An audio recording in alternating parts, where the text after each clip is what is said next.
Welcome to day 78 of the Storage 100 series. I'm Joe Downs, and today we're talking about something that blows most people's minds, mine included, using your retirement funds to invest in storage. Yes, it's real, it's legal, and it's more common than you think.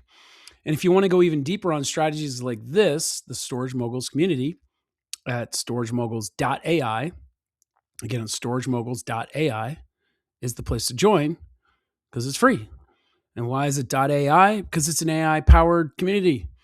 We've got GPT tools, multimodal learning, content across all storage verticals, and you can start for free, level up at your own pace. But back to what we're tackling today, which is one of the most powerful ways to fund your first self-storage deal is using your existing 401k. Most people think their retirement money is locked up until they're 59 and a half. And we're going to show you how to unlock that capital and put it to work by buying cash flowing asset right now. This strategy is called ROBS and allows you to invest your retirement funds into a business you actively run. ROBS stands for Rollover for Business Startups. Rollover for Business Startups. It's a specific legal structure that the IRS has approved for funding a new business. The core idea is that you're rolling over your existing retirement funds into a new 401k plan sponsored by your new business. It's not a loan, it's an investment by your retirement plan into the stock of your operating company. Because it's a rollover, you avoid all the taxes and penalties associated with an early withdrawal. And this is the key distinction. You're not taking the money out, you're moving it from one qualified plan to another. The new business then uses the capital from the stock purchase to acquire assets like a self-storage facility. Understanding this definition is important before we dive into the step-by-step mechanics. So how do we actually execute the ROBS strategy? Well, it involves 4 distinct steps. The process starts with forming a C corporation.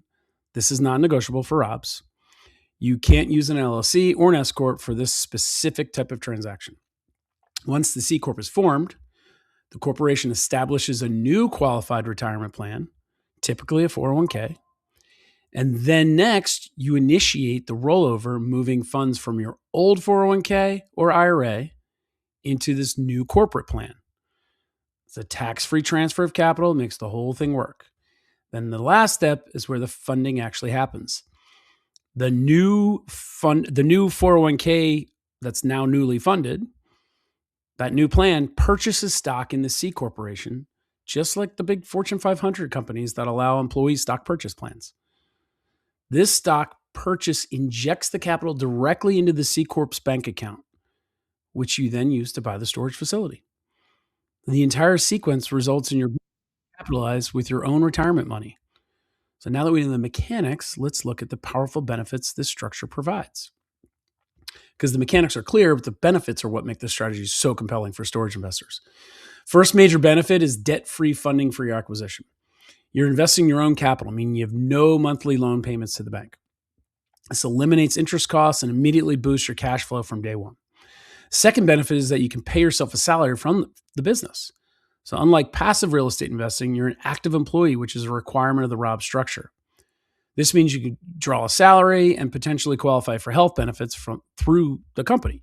Finally, the growth of your investment remains tax-deferred or even tax-free if you use a Roth account. The profits generated by the storage facility compound faster because they're sheltered inside the retirement plan. So these benefits are huge because, they're huge, but they come with a strict set of rules that you must follow to stay compliant. Because remember, the IRS is watching. So compliance is everything. The most critical rule is the entity structure. You must operate as a C Corp.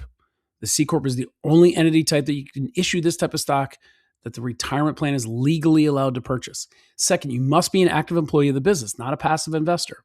This means you have to perform substantial services for the company and receive a reasonable salary for that work. The ROB structure is designed to fund an operating business, not a passive investment vehicle. The third rule is you have to hire eligible employees.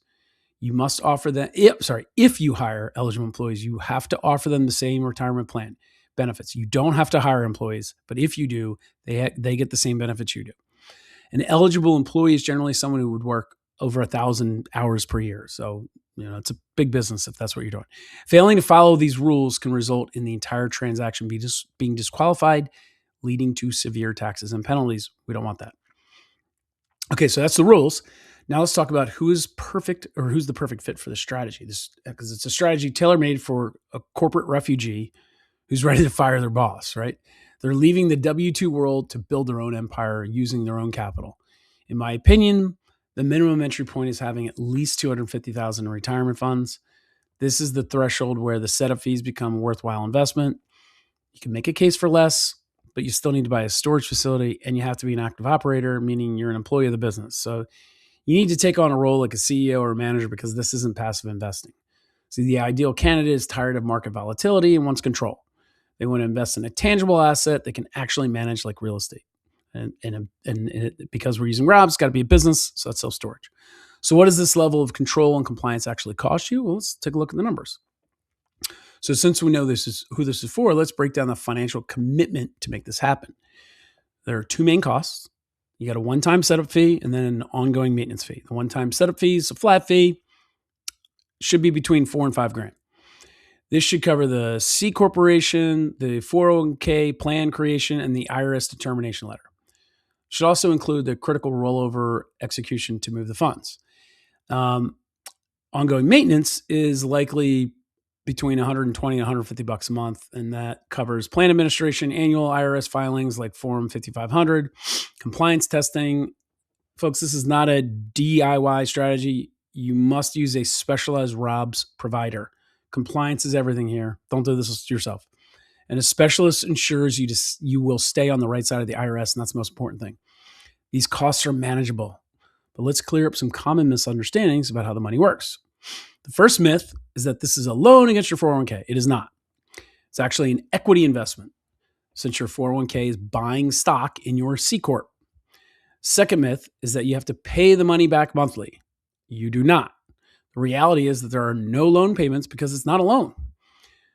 The money stays in the business to fund your operations and growth. Third and most critical myth is that you can use your existing LLC. You cannot. The reality is that you must be a C corporation for this to work. LLCs, partnership, they cannot issue the specific stock required for the 401k plan to invest in.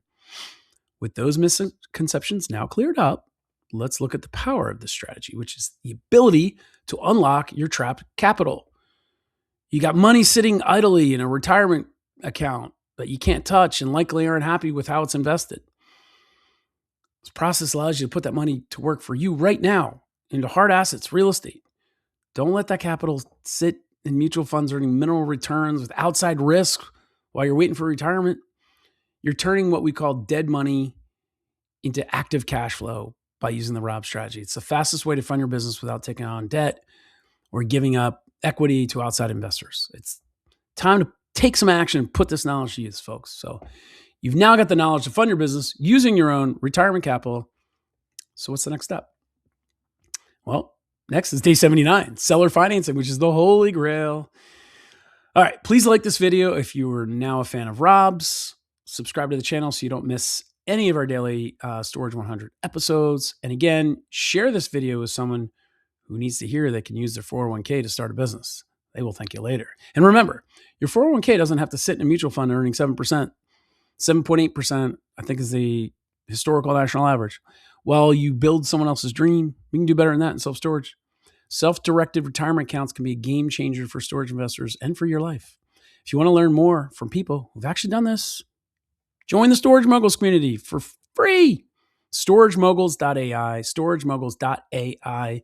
Your free seat with even more content than what you got here tonight is waiting for you. See you tomorrow.